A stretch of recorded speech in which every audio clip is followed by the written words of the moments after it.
Honourable Member Beseta Sam Lotu-Iiga. Lotu-Iiga. Thank you. Malole soifua.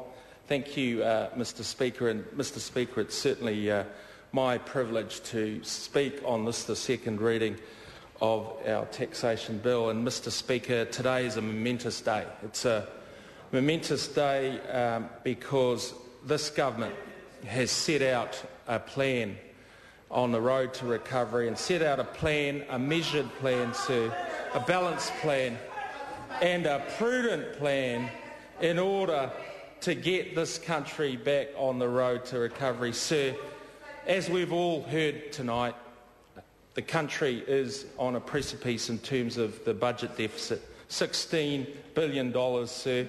It's been shaken by 2 earthquakes and, of course, the Pike River disaster. But, sir, this country has been set out in a budget that is prudent and balanced. And, sir, when we came into power 2.5 years ago, we had to, Mr Speaker, cover the damage of 9 years of Labor, 9 years of exports contracting, sir, 9 years of some of the highest interest rates that our businesses and our consumers have faced. Sir, inflation rates that were well above the Reserve Bank requirements.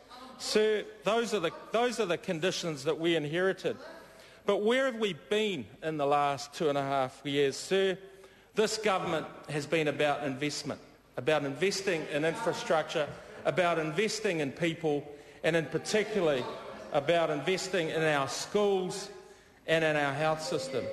Sir, and I'm proud of a government that, certainly in my local electorate, has received, our local high schools have received a Services Academy, investment in our young people to grow and develop.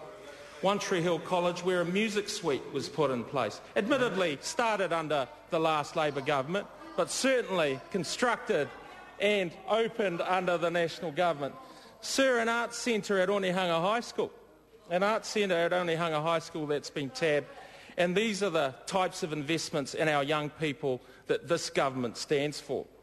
Sir, it's also been about investing in our roads and our infrastructure and broadband. And State Highway 20, sir, that runs through my electorate, one of the biggest state highways in the country, demonstrates the government's commitment to infrastructure. On time, to budget, to scale, to spec. And that's the type of government that people want to see, sir. No, I didn't negotiate the free trade agreement with China. Someone did. Might have been the Right Honourable Helen Clark, but I didn't know what role Mr Goff played in those negotiations. But, sir, this government has also been about delivering frontline services. It's not been about increasing the bloated bureaucracies that are part of the Labor government. The biggest show in town in the Labor government, the show that actually fuelled inflation, was government spending, was government departments. Sir, we're about delivering more police in South Auckland.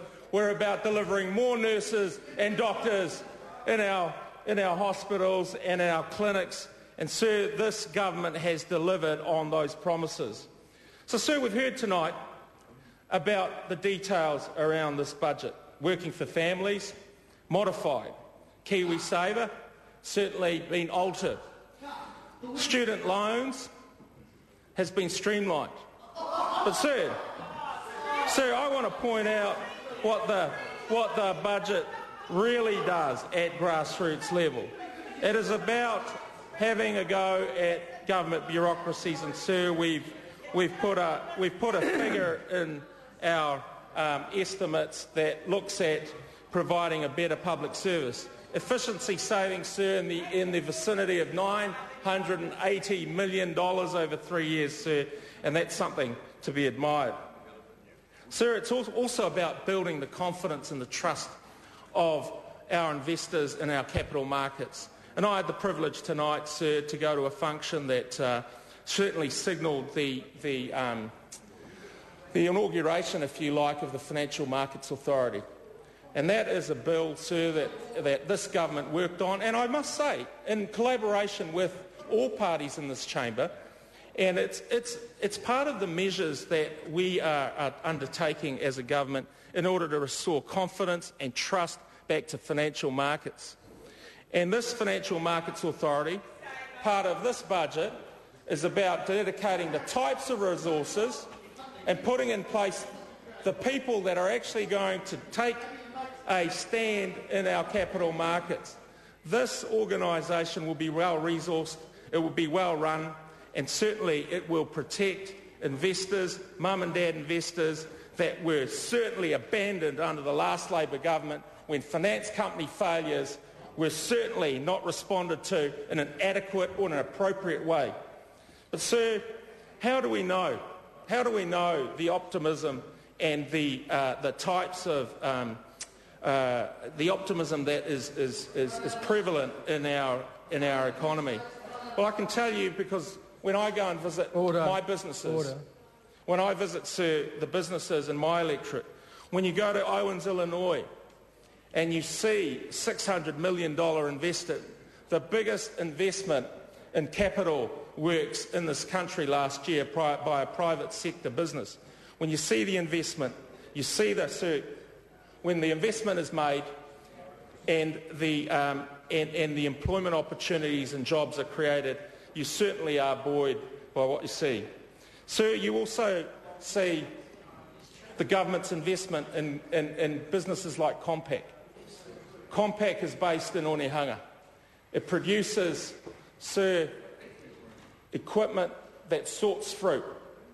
And the type of investment that was put in, the millions of dollars that are being put in over the next few years, will see that company grow and its markets and its customer base grow from a few countries to a number of countries around the world.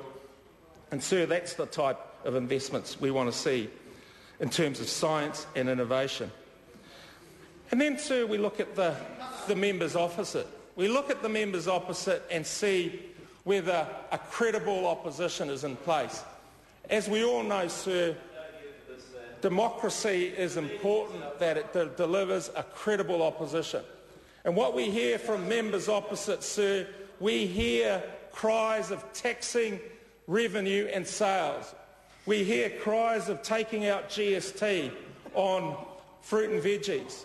Gimmick-type policies that are uncosted, unfunded, and don't deliver the type of growth that this government is putting in place. So, sir, I suggest to members opposite that they sort their own house out. They sort their house out internally before they're able to come out and actually deliver something positive for this country. So, sir, I end as I started. Sir, this budget is about consolidating the road to recovery that was begun 2 years ago. This is about a prudent, a measured and a balanced budget. And it's about being positive, it's about growth, jobs and opportunities, and it's about taking New Zealand into our future. Thank you, Mr. Speaker. I call the